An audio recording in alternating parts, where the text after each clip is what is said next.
आपला राजकीय प्रवास कसा होता, आपल्याविषयी, आपले शिक्षण, आपले व्यवसाय, नेमका कशा प्रकारे आपण आपली जडणघडण झाली आतापर्यंत?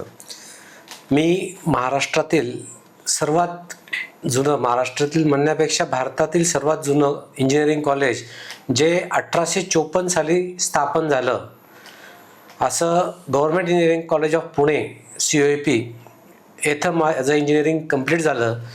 मी माझी डिग्री सिव्हिल इंजिनिअरिंगमध्ये घेतली.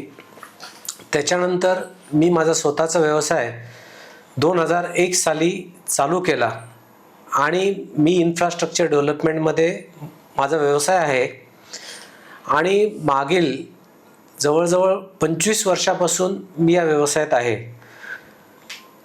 माझ्या वयाच्या 42 पर्यंत मी राजकारणात नव्हतो, परंतु एकदा आपण थोडं समृद्ध झालो की समाजालाही आपलं देणं लागतं, त्या भावनेतून मी राजकारणात आलो.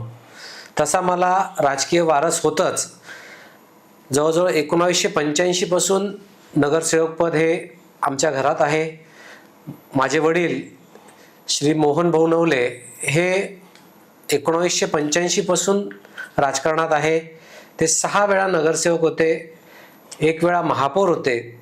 तशाच माझी आई सौ शशिकला मोहन नवले ह्या देखील 4 वेळा नगरसेविका होत्या आणि आई आणि वडील दोघं एकत्र 2 वेळा नगरपालिकेमध्ये नगरसेवक आणि नगरसेविका होते.